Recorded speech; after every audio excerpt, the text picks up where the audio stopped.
trust you all had a good weekend, and you were striving passionately to finish your course to the Lord.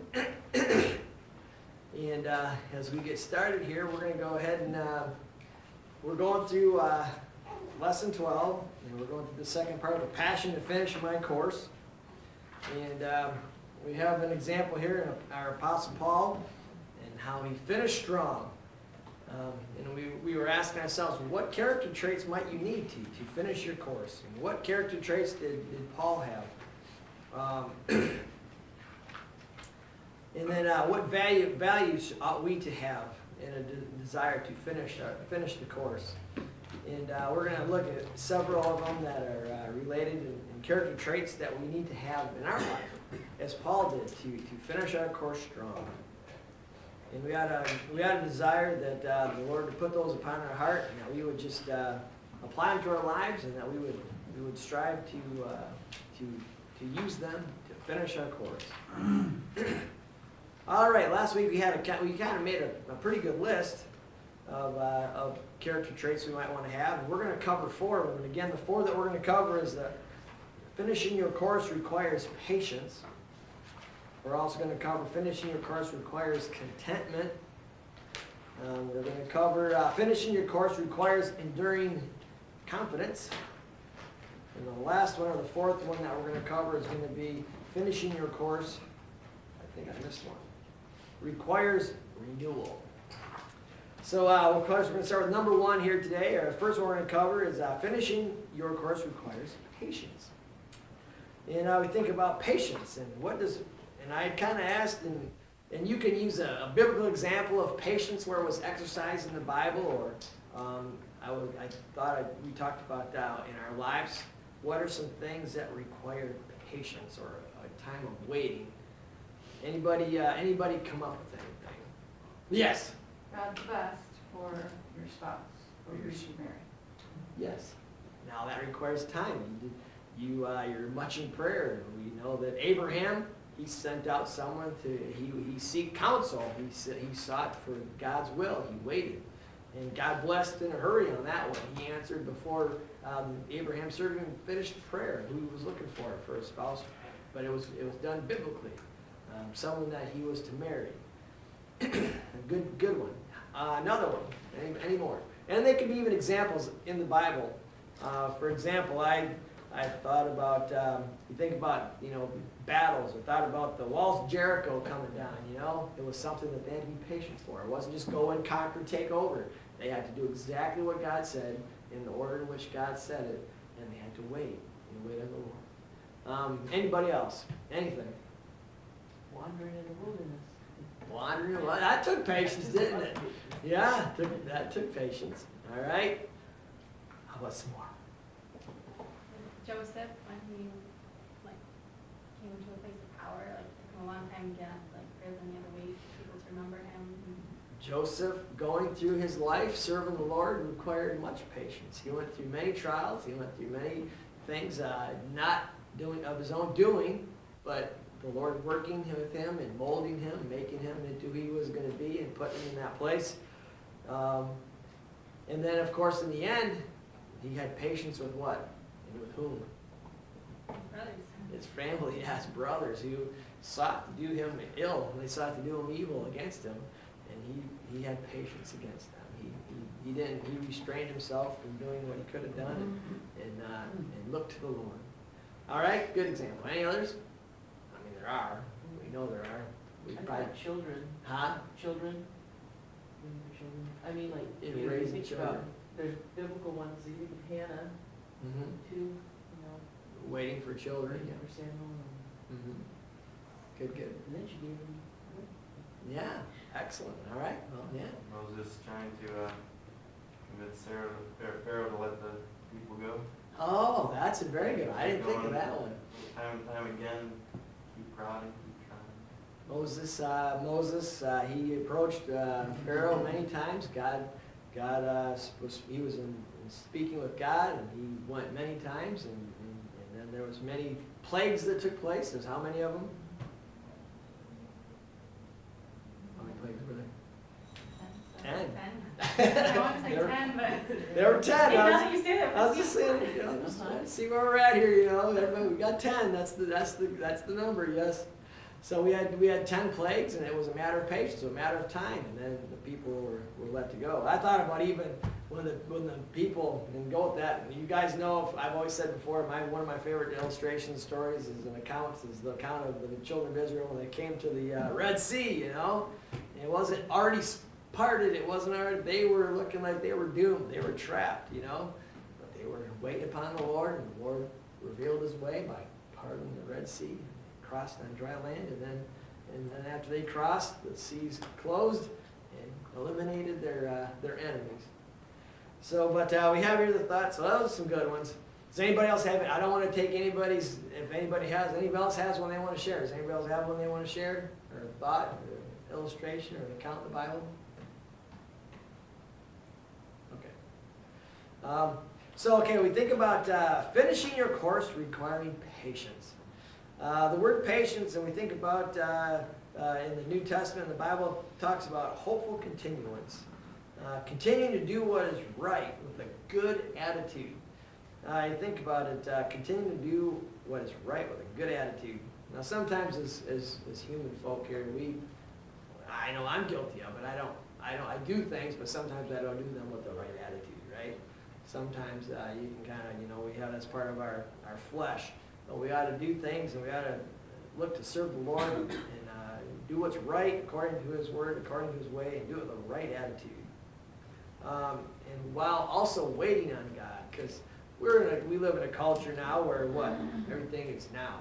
Everything is now easy, convenient, fast, and friendly. But we need to be waiting and being under God's control and wait. And we talked about God's directions and how they come in GPS form, not MapQuest, where it's all listed out. You can kind of keep going through and checking out the list in a hurry, but you have to wait sometimes for that next instruction you need to follow.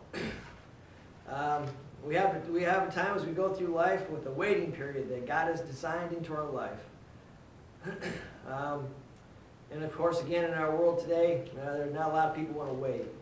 And when people have that and they think about that, they have a disappointment. They have to wait. And they think about waiting on God. People think that waiting on God is equivalent to having pain. But let's face it, as we go through life, and if we desire to serve the Lord and be in God's way, there will be times of pain. When you go to a gym and work out, see here, Dan, I know you go to the gym, Jordan, John, you go to the gym and work out on occasions and whatnot, don't you? Not anymore. You gave it up, you don't have no time, and it's too painful, right? And why is it painful when you come out of that gym? Why is it painful? When you exercise and maybe walk or do whatever you do, why is it painful? Use the muscles you don't have. Well, you feel the muscles you don't have, but as you feel those muscles you didn't have, you start working them and you start building them, right? And as we go through our lives, and as the Lord works in our lives, we will have pain. We have to go through pain. Pain is translated into growth, into growth and patience. And as we go through life, we need to understand and know that anything worthwhile, and we ought to understand that anything worthwhile is worth waiting for.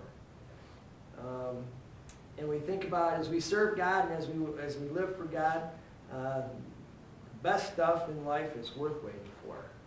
We think about taking shortcuts. Pastor Graver, he used the illustration of someone that was running, and they shaved the corner. They took a shortcut. In the end, they was found out that they took the shortcut, and what happened? They were disqualified. Shortcuts. They shorten the distance, but they also cheapen the gift, or they cheapen the prize at the end. It's not as valuable. We think about the world today. We've been talking about our culture. We think about our culture. In an area in our life and in our culture, we think of intimate relations between a man and a woman, right? The culture says now. The culture says, don't wait. Why wait? Now. But God's way, God's plan is patience and waiting until marriage. And we think about intimate relationships, they're worth waiting for. We think about, it's worth the wait. It's not worth the risk and what's involved and the consequences that come with not waiting. It's highly valuable. If you wait, it's highly valuable and rewarding. And not waiting, well, it makes it kind of worthless, pointless, and it has consequences that go with it. It can be damaging. But in marriage, it will be wonderful and blessing for you and your spouse in your life. God's blessings come with a built-in patience factor. We think about wealth. We think about, when we practice being patient, and we practice contentment. We're going to be talking about contentment a little bit later. But, things worthwhile are worth waiting for. In our culture today, what does our culture today do as far as wealth, as far as gaining stuff? What does it do? Sells you a credit card. It sells you, it markets you a credit card, and you get it now. And then first thing you know, you have more than just the stuff, but you have a debt load, you have discomfort, you have pain. But if you wait, and you wait till you receive what God has given you with patience, and you be where God has you, you'll find that you'll be blessed immensely. You got, let's think about God. God has a lifetime of blessings He has in store for each one, and He desires to pour them into our life. But patience is the key. We have to wait. We have to be patient. Patience is a character trait that will take you from here to there. We'll have to have patience. We'll have to use patience from the start of our race to the end of our race. As a runner, and if you're running, when we talk about running a spiritual life as a marathon, not as a sprint. And to have patience, you have to run and endure until the end. And then at the end, you see the ribbon. I wasn't a very good runner. But you see the end, you see the prize, and maybe you pick up your pace a little bit at the end, and you give it your all. You lunge for that finish line to finish strong. You're not going to look for a park bench at that time, I don't think, unless you're just fully exhausted, right? But God has a plan. He intends to pour blessings into our life, but it will require patience on our part and to wait until the time is right, according to what He has for us. And each one of us is going to be different. Some might receive certain things earlier, later, but it's all in your plan. We talked about how we are all an individual. That's what I'm looking for. We're unique. We're all individually unique, and we have to not desire other people's talents and gifts and what they have, but we ought to be content, and we ought to have patience and desire what God has for each one of us. Doing the right thing continually and with a good attitude. We'll take a look at Hebrews 10:36. We think about patience and the character trait that will take us from here to there, and when we think about doing what's right, continually with a good attitude until God fulfills His promise, and fulfills the promise to us. Hebrews 10:36. What do we see here?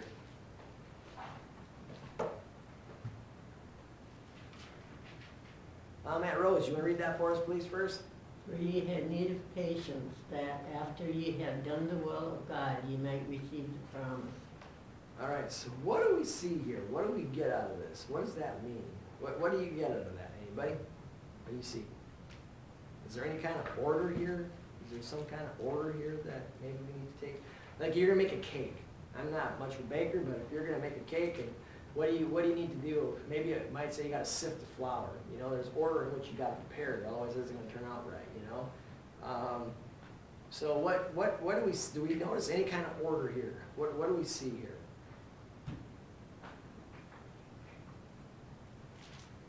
You have to first do the will of God. Very good. In order to receive the promise. We see here the very first thing that has to happen here is that the will of God comes first. It doesn't say we don't get and then decide to do, but we need to do the will of God first, that you might receive the promise. Patiently doing what the will of God wants, that comes first. And then what happens after that? The receiving of the promise comes later. that's God's method of blessing. That's how he works in our life. That's how he works in his people. God's not in a hurry. Are you going to be able to speed up God? I don't know what God's timetable is, but we need to be in prayer, and we need to be, in talking with him and in his word to know what his purpose is and what his plan is and how we ought to do it. But he has a deliberate purpose at work for us, for each one of us.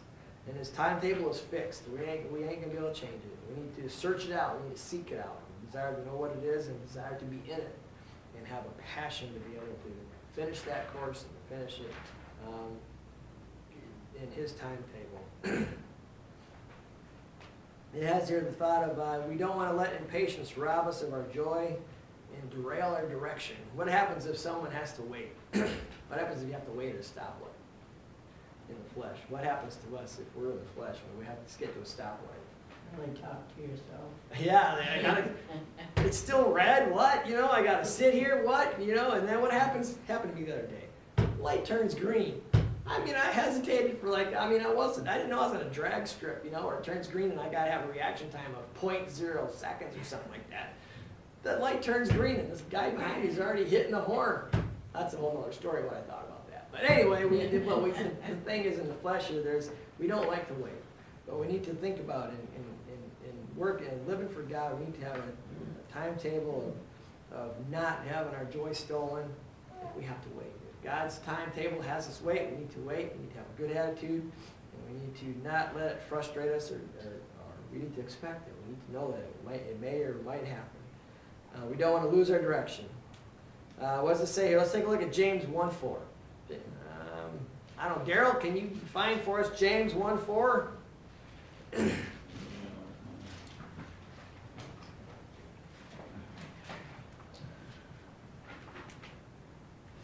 Now, while God will bless us and God desires to bless us, he is more concerned that we are being submissive to him and desiring to do his will than our immediate gratification. He will bless us, and if we live for him and serve him, he desires good for us. And like I say, but he desires that we ultimately look to him, are content with him, trust him, have our faith placed in him. What does it say here in James chapter 1, verse 4?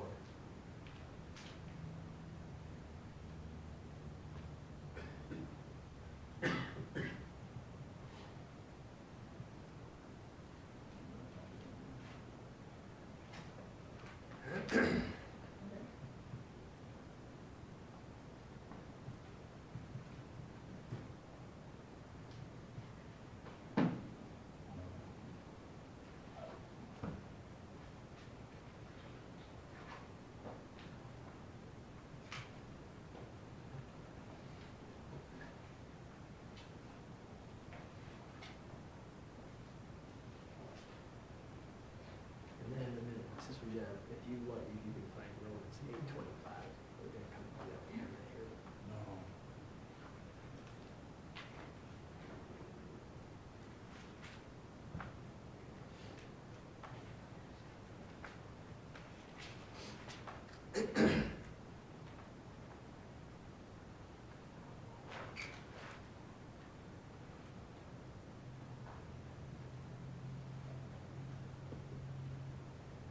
But it's in James chapter 1, verse 4.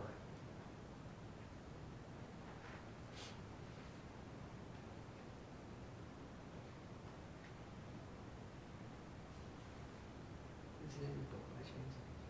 I don't know. Okay.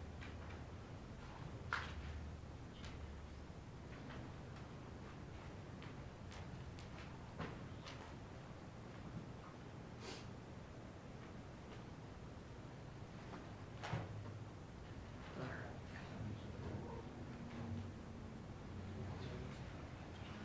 It's right after Hebrews. Yeah, you got Hebrews and James.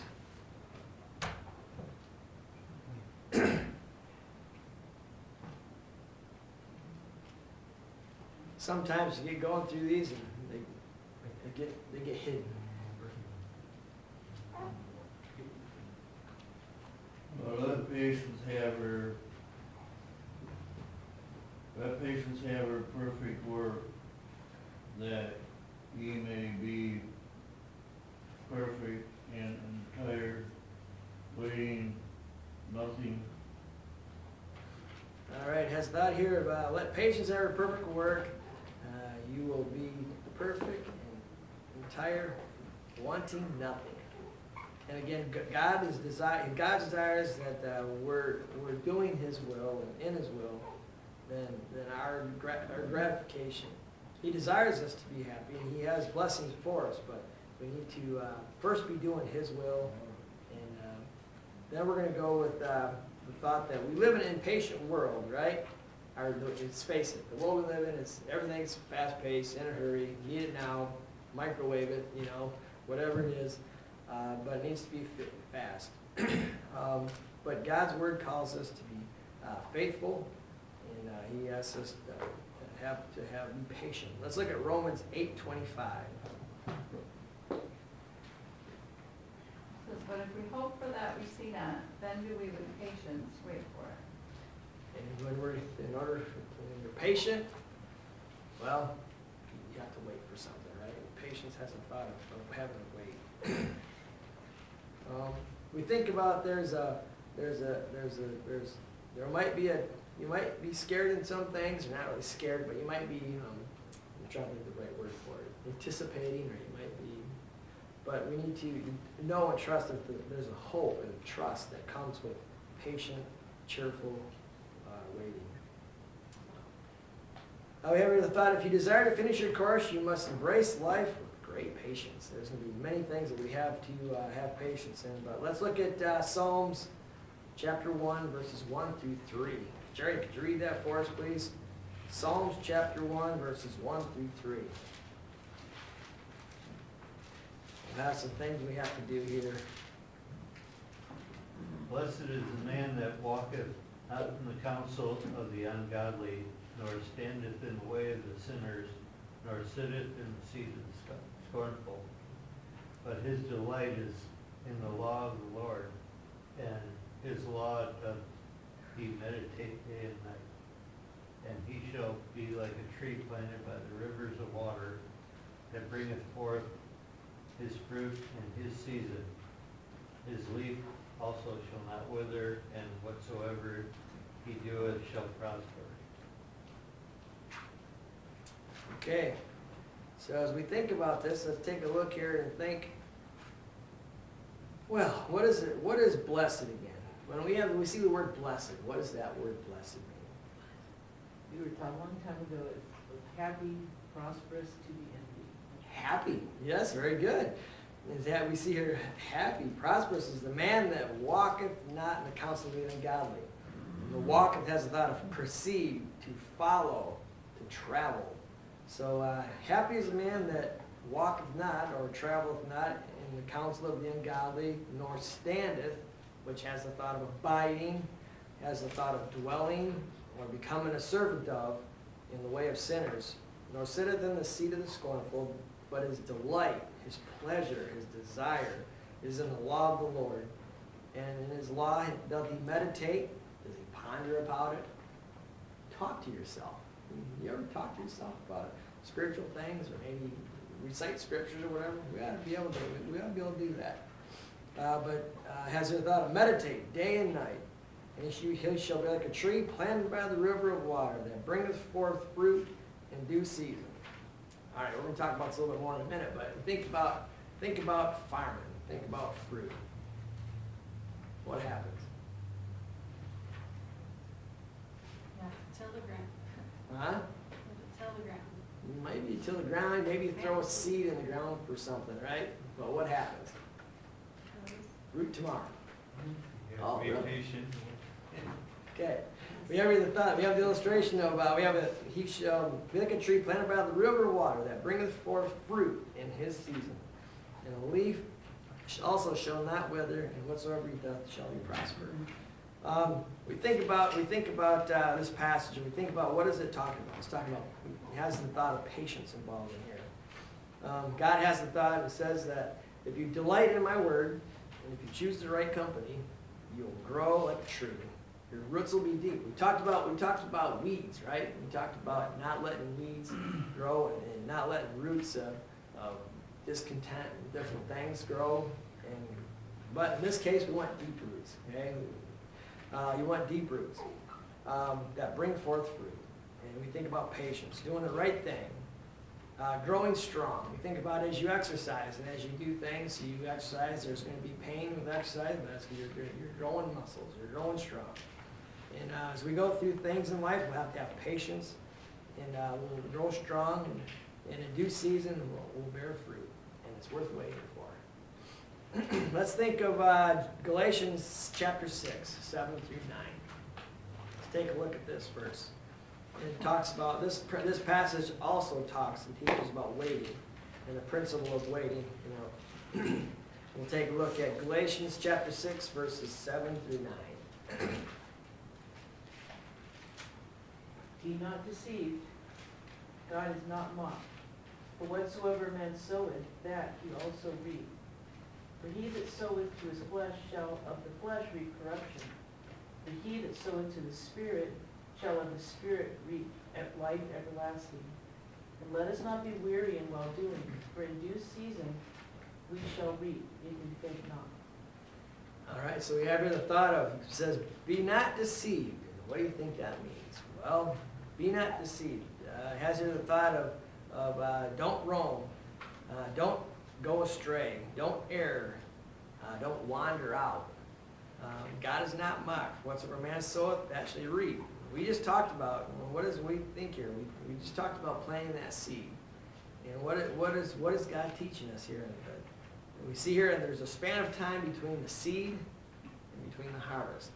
And as we go through our life and the time of reaping the harvest, if a farmer gets weary and gets tired, don't get out there and tend to it, what happens? Well, weeds can take over. Yeah, the weeds will take over, Bugs yeah. can take over.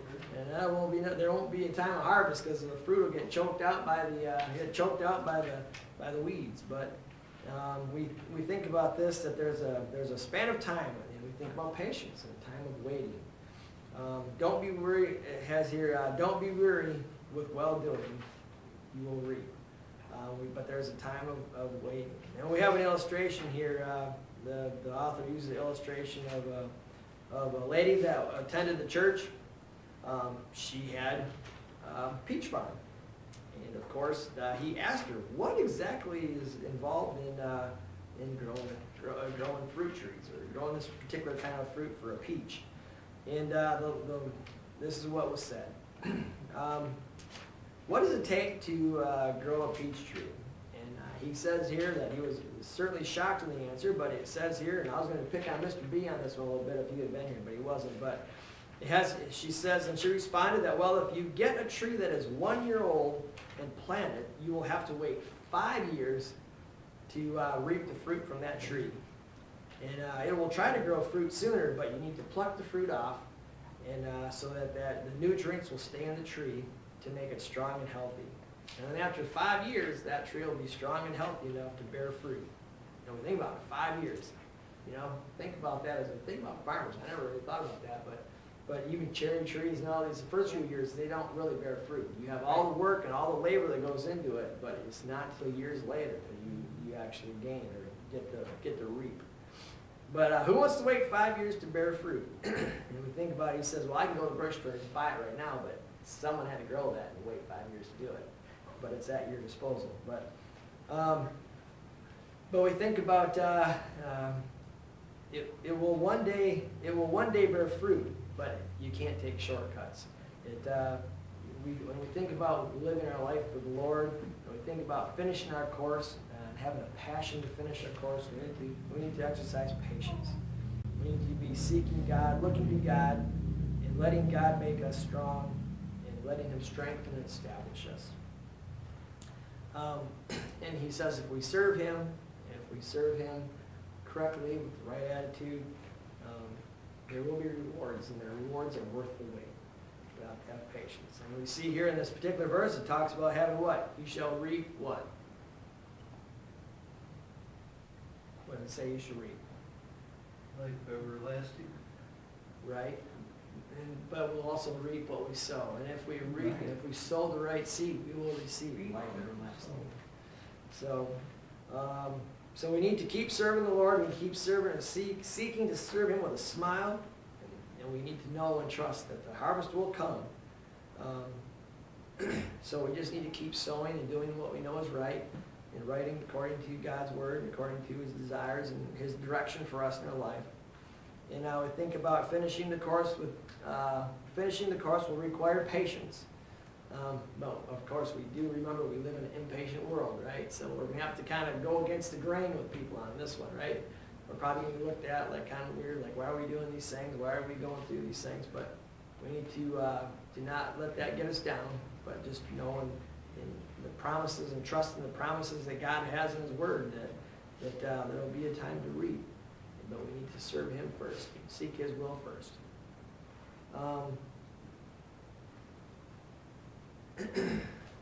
All right. Okay, so then we're going to go to number 2. The second thought, we know here and we see how to finish our course it will require patience. But also to finish our course, and we can see this in Paul's life also, as we saw with finishing our course requires patience, but it requires contentment. And we think about contentment. What comes to your mind when you think of contentment? What comes to your mind when you think of contentment? And being happy with where you're at, Yeah. not wanting other things. Not wanting other things. And how do we get to that spot?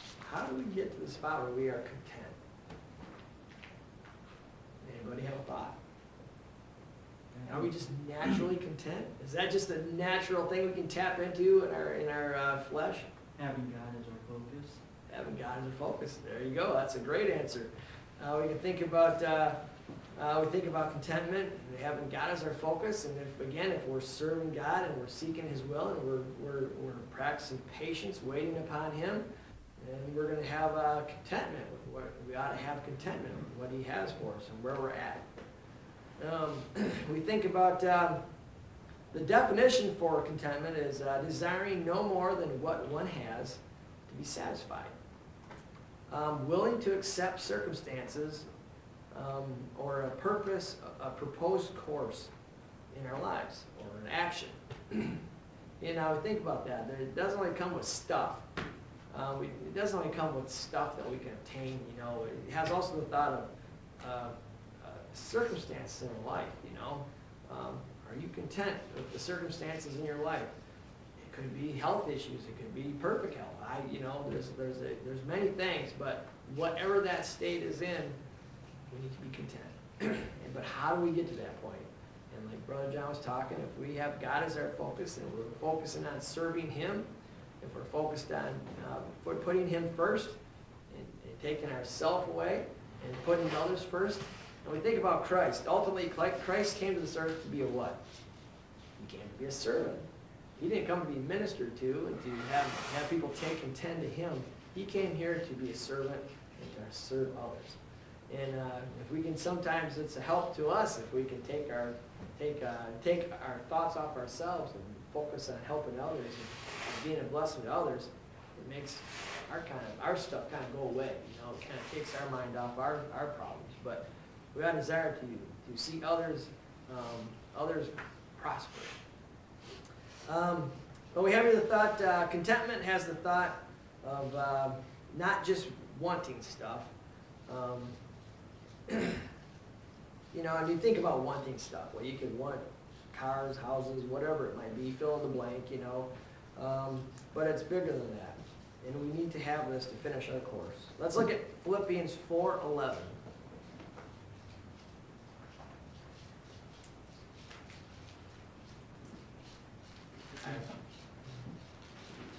Philippians 4:11. I don't know, Casey, can you read that?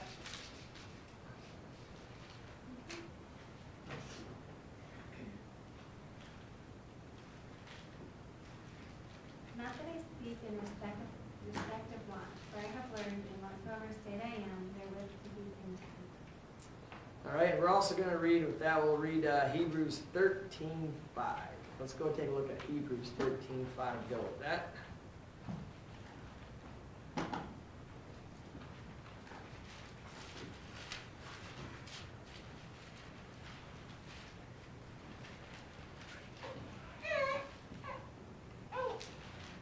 Hebrews 13:5. Let your conversation be without covetousness, and be content with such things as ye have. For he hath said, I will never leave thee nor forsake thee. All right. I'll never leave thee and forsake thee. And let's take a look at one more verse. We'll take a look at Psalms 23:1.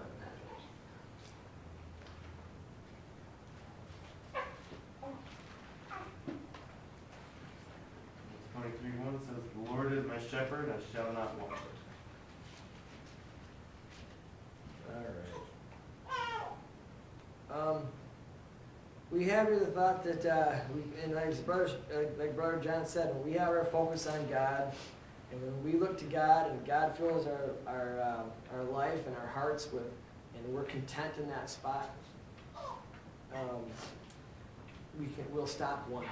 You know, when our desires is truly on Him, we'll stop wanting. We'll stop having a need, and we'll receive the blessings that He have.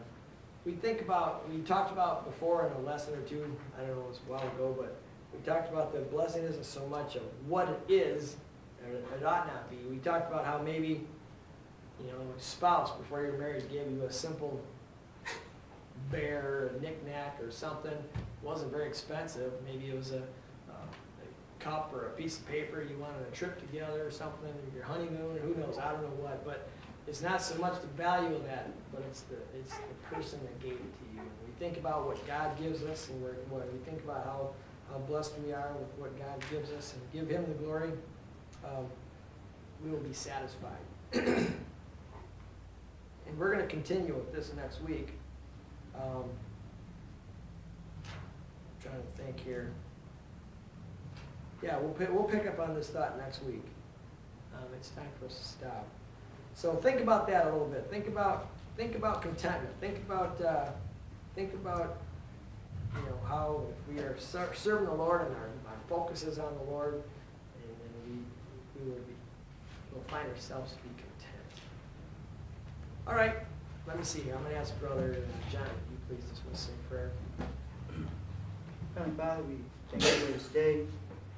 Thank you for those that were able to make it here today. Thank you for bringing us each here safely. Thank you for those that are away, traveling, or think of Mr. B. He's got an infection in his knee, Lord. Just pray you be with each of them.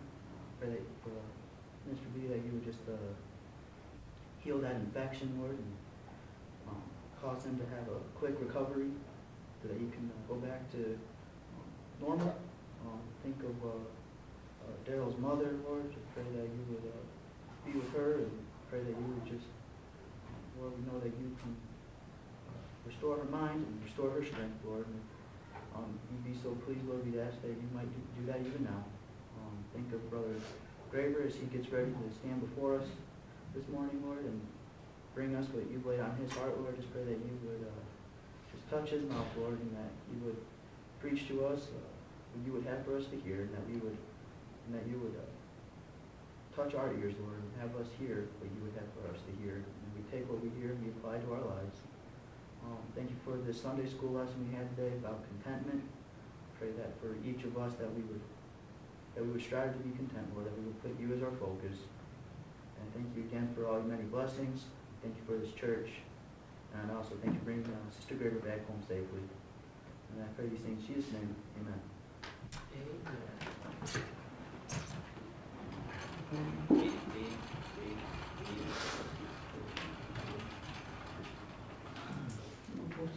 How are you feeling, Rose? Good.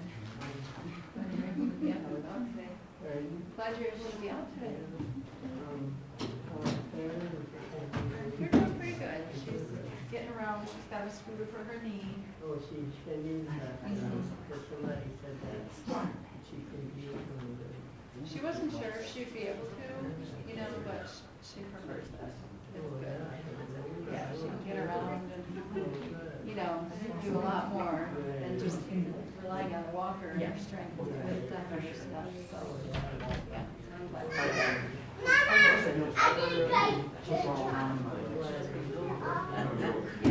It's a hard start to move, but it's okay. She's gonna be better about it. I got it. Did you call it? Yeah.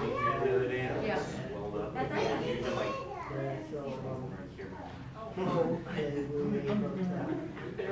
Right there. I love what you see. Maybe got settled in with what she's keeping at the house right now. They've got a lot of stuff in storage, kind of like you. Right. Kind of figure out what they're gonna keep and not, you know.